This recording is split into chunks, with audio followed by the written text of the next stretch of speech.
What's going on, everybody? So I am here and getting ready to make a sign for the Utah Highway Patrol, and it's a job that I do pretty much every year, and this is what it looks like.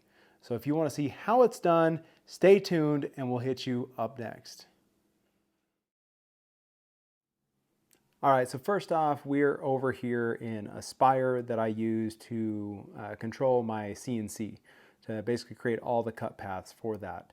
So this is what it's going to look like, just to give you a general idea.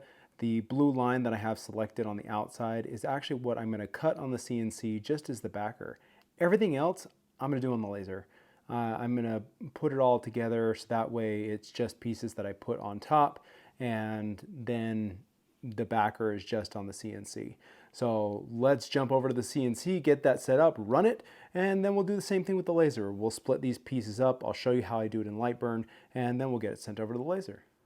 All right, so we've got our file loaded up. I actually turned it sideways so it would fit on this scrap piece here. So everything's loaded up. I've zeroed it down here and ready to just throw the dust boot on and let this guy run and get this backer cut out.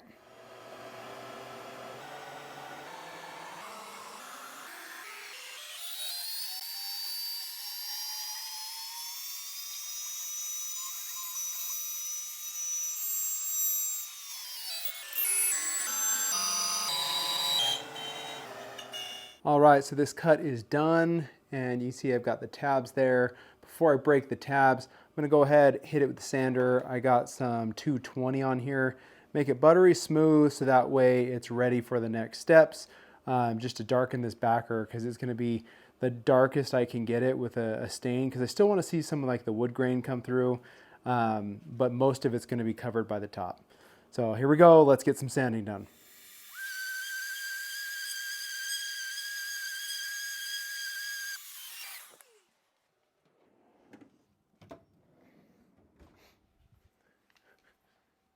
Then we'll go ahead and break it free with oscillating tool.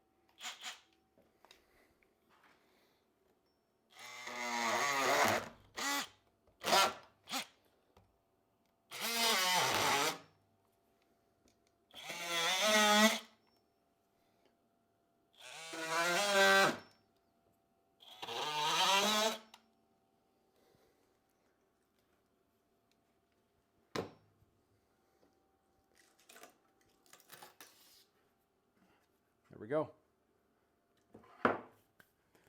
All right, so the backer is all cut out, nice buttery smooth. So this will get some paint, but I'm gonna cut the pieces on the laser first, so that way we can just kind of set them all out here, make sure everything looks right, and just kind of get the orientation of everything. So let's jump over to Lightburn and let's get that set up and cut out. All right, so here we are in Lightburn. I've imported the same SVG file, and I have even gone and I've looked at everything, and it's the same size as it was in Aspire. So that's the most important part, is making sure that everything is going to be the same. I'm still going to cut out all of this. I'm going to cut out this outside layer so that way I have it so I can use it for placement when I put it on the backer. So we'll go ahead, I'm gonna get my settings updated, and then we're gonna run it on the laser, get these all out and then ready for application. All right, so I've got this 3mm Baltic birch ply in here, got magnets down, just kind of keep it nice and flat. Got it ready, and I'm gonna go ahead and frame it out. So the laser shows me where it's gonna go. Make sure, yep, not passing there. Clear on all sides. So we're gonna go ahead, get this running, get the pieces cut out, so then we can go and put it on the backer.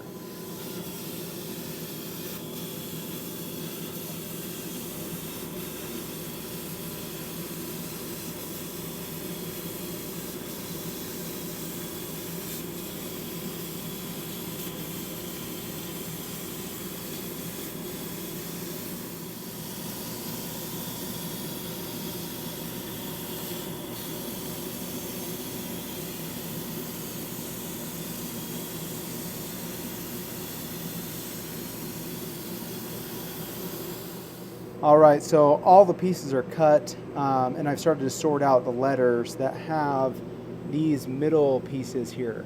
So if it has a middle piece, I need to save the middle piece because it's gonna be inverted so I can see the black through it. So this will actually go on the sign.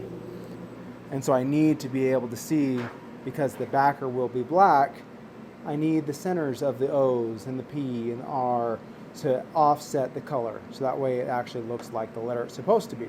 So I'm gonna get all these organized, get it over here just to kind of dry fit it so we can see what's going on.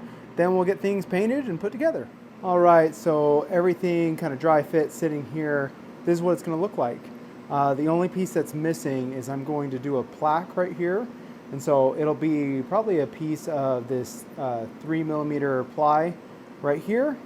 And then on top of that will be the actual name and everything done in some two-tone acrylic.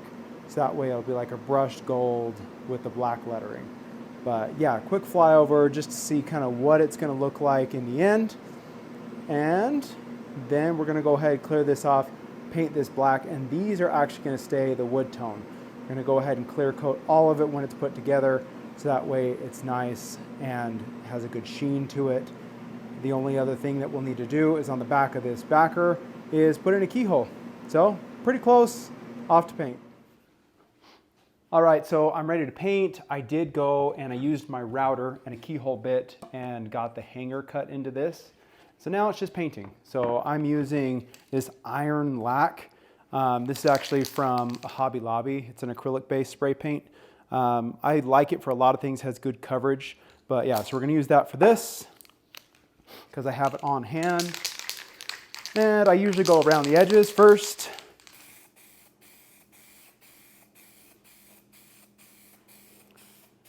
And you don't want to pull it too much. You want to have a little bit of distance away from your project, not pushing the nozzle right on it. But get a good coverage on the sides first.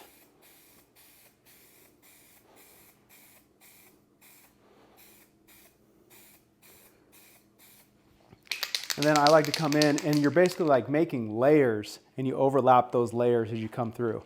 And honestly, I like to push the paint better than pull the paint. So that way I make sure that the paint is all flowing one direction. So come here and just overlap my lines just a little bit.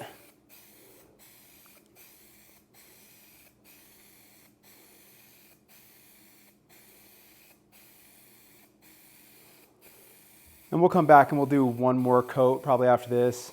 And if we have to, a third. I just like to have like kind of uniform sheen.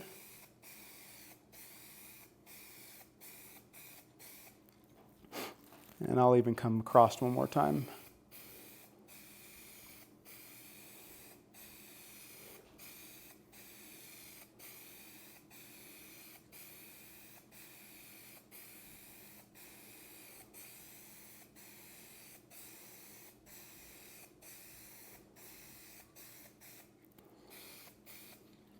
All right. And so a lot of times you want to make sure that you follow any recoat and coat directions that are on the can. So whatever spray paint you're using, make sure you take a look at those so that way you're following their instructions, because really it can make a huge difference.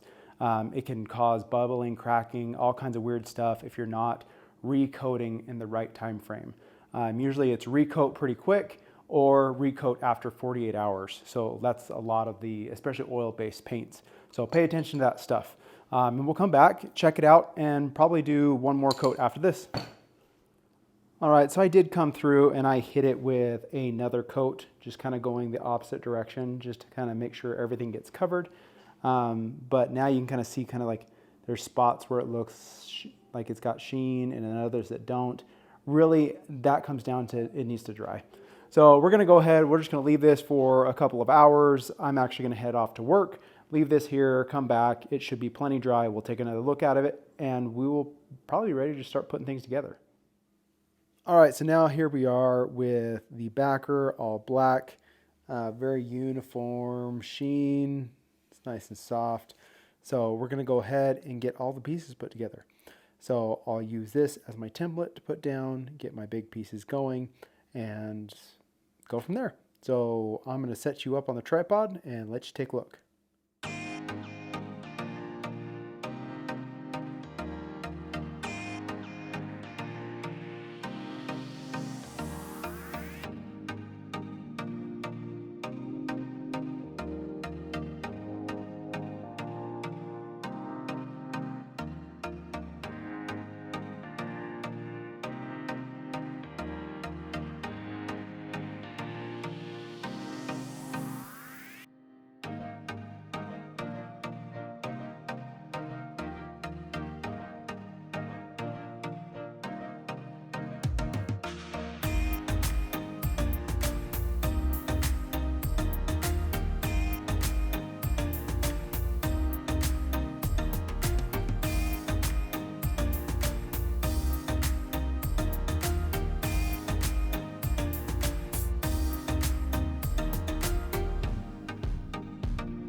All right, so there it is. That's all of it put together. The only thing that it's missing is the plaque that I'm going to make here to kind of just lift up who it is actually for. I'm not going to show that in this video, but I do have another video that I'll link up here for engraving the duets material.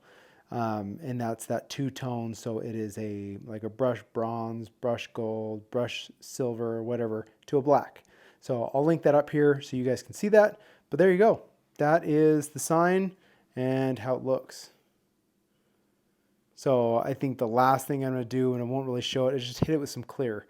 Do a couple coats, make sure it has a nice satin finish so it, one, protects this wood here and just has a good finished look to it.